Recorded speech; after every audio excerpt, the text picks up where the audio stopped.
अगर हम अल-मुस्तफ़ा की बात करें तो बहुत सारे सेक्टर्स में आप लोग माशाल्लाह काम कर रहे हैं।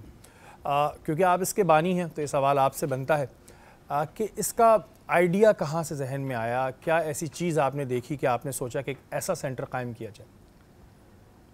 बिस्मिल्लाहिर्रहमानिर्रहीम, अस्सलातु वस्सलामु अलैका या सय्यदी या रसूलल्लाह। पाकिस्तान बनने से पहले हमारा ख़ानदान ज़ाहिर इंडिया में रहता था। नाना जान हाजी अब्दुल गनी और उनके भाई हाजी अब्दुल करीम ये कारोबार करते थे। कारोबार के दौरान मौका हुआ तो उम्रे के लिए, हज के लिए गए। उस वक्त तक सऊदी अरब में पेट्रोल और सोना दरियाफ्त नहीं हुआ था, बहुत ज़्यादा गुर्बत थी। तो इन दोनों भाइयों ने मिलकर बिल्कुल मस्जिद नबी के सामने यानी बाब मजीदे के बिल्कुल सामने एक यतीम खाना कायम किया।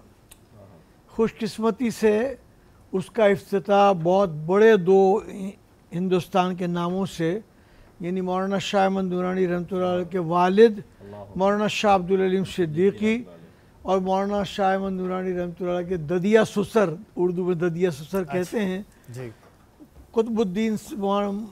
कुतुब मदीना मौलाना ज़ियाउद्दीन मदनी साहब से कराया।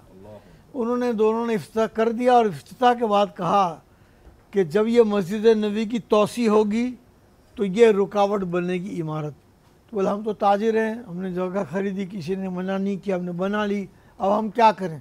उन्होंने कहा आप एक वसीयत लिख के दे दें कि जब भी मस्जिद नबी की तोसी हो और इस बिल्डिंग को तोड़ना हो तो आप तोड़ दें और इसकी जो कीमत आए वो मस्जिद नबी की तामीर में लगा दें। अल्हम्दुलिल्लाह पहली 10% की जो लखूखा रियाल आए वो भी 6 भाई बहन थे, मेरी वालदा और 5 भाई बहन। उन्होंने मशवरा करके उस नसीहत वसीयत के मुताबिक वापस कर दिए।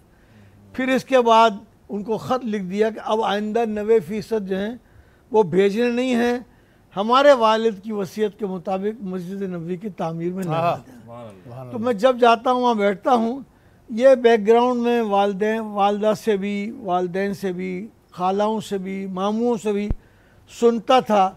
तो जहन में बात थी कि कोई ना कोई ऐसा काम करेंगे कि उनकी रूह हमसे राज़ी हो। तो अल्हम्दुलिल्लाह फिर दोस्त भी ऐसे मिल गए और फिर इसके बाद मिनिस्ट्री में और ज़्यादा महसूस हुआ कि पाकिस्तान के स्कूल से, पाकिस्तान के सेहत के मराकज़ से लोगों को सहूलत नहीं मिल रही है।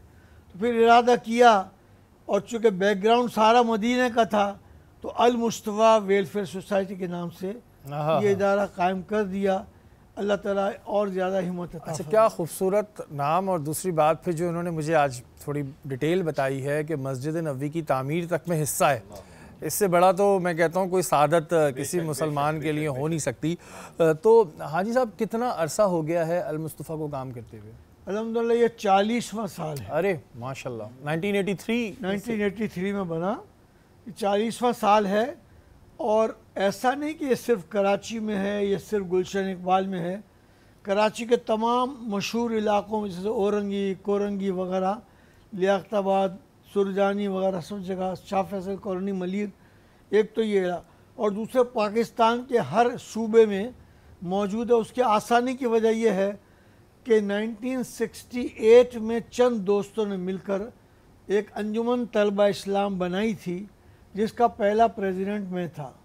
और ये जो मशहूर नारा है वो 68 से पहले कभी नहीं लगता था, सैयदी मुर्शदी या नबी, ग़ुलाम हैं रसूल के ग़ुलाम हैं। तो ये वो चूँकि 1968 में बनी, पहला सदर मैं था। ईस्ट वेस्ट पाकिस्तान में सब जगह जा कर कायम किया। तो अब जब अल-मुस्तफ़ा बनी है तो हर जगह के लोग कहते हैं कि हमें भी इसकी ब्रांच बनानी है। तो इस तरह से फैल जाने में आसानी। हाँ, वो एक चीज़ होती है ना कि जब कारवां बनता रहता है तो फिर बनता ही रहता है। और ज़ाहिर है इस तरह का कारवां तो ज़ाहिर है हर कोई चाहेगा कि हम इसका हिस्सा बने। तो हाजी साहब वैसे मेरे तो इल्म में है, मैं चाहूँगा था और नाजरीन के भी इल्म में लाएँ कि किन किन सेक्टर में इस वक्त अल-मुस्तफ़ा काम कर रहा है। देखिए अल्हम्दुलिल्लाह जो चीज़ें ज़्यादा लोगों के इल्म में नहीं, मैं उनकी तरफ क्योंकि टाइम इतना होता नहीं है। एक तो है कि पाकिस्तान में और अफ़गानिस्तान में 2 मुल्कों में पोलियो अभी तक ख़त्म नहीं हुआ है। बिल्कुल।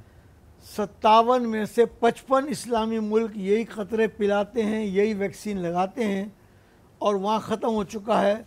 मेरे ज़िम्मे जब ये काम लगाया गया तो मैंने कहा कि अभी आप ये पोलियो के क़तरे के ख़िलाफ़ फतवे दे रहे हैं, बाद में सऊदी अरब जा नहीं सकेंगे, वो कहेंगे कि पहले एयरपोर्ट पे क़तरे पी लें। तो मुझे इसका सरबरा बनाया गया। अब ये सिर्फ 2 मुल्कों में, पाकिस्तान में भी हज़ारों केस होते थे, फिर सैकड़ों हुए, फिर दर्जनों हुए और ऐसा भी हुआ कि अब 1-2 केस रह गए हैं।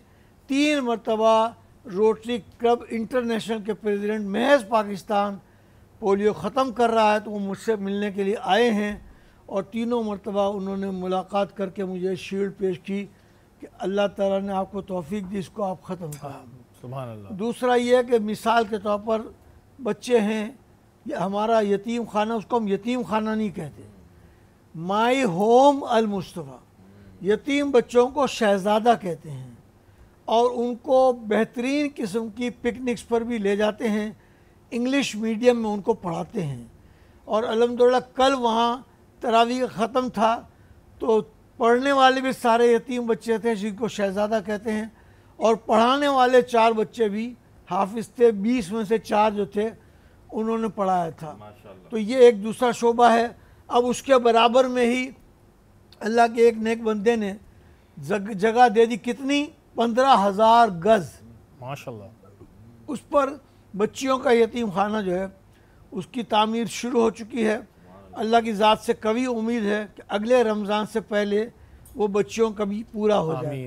उसमें बच्चियाँ रहेंगी, पढ़ेंगी, इंडस्ट्रियल होम के ज़रिए उनको हुनर सिखाया जाएगा ताकि इस काम को आगे बढ़ा सकें। और मैं बाखुदा ये बात बोल रहा हूँ हल्फन, आज मैं माय होम गया था और जो मैंने वहाँ का माहौल देखा, जो चीज़ें देखी, मैं बड़ा इम्प्रेस हुआ। ज़ाहिर है हमारे जहन में होता है कि जो इस तरह की जगहें होती हैं बड़ी डिप्रेसिंग होती हैं, लेकिन जब मैं गया, मेरे साथ मेरा बेटा था और वो 5 साल का बेटा उन बच्चों में घुल मिल गया और उसको वो अपना स्कूल लग रहा था, वो तो क्लासरूम में गया। ये बात मैं हल्फन कह रहा हूँ, मुझे कोई ये नहीं कि हाजी साहब मेरे सामने बैठे हैं या मुझे इस चीज़ के पैसे मिल रहे हैं। बहुत अच्छा, बहुत अच्छे के अल्फाज जो होता है ना, बहुत अच्छा।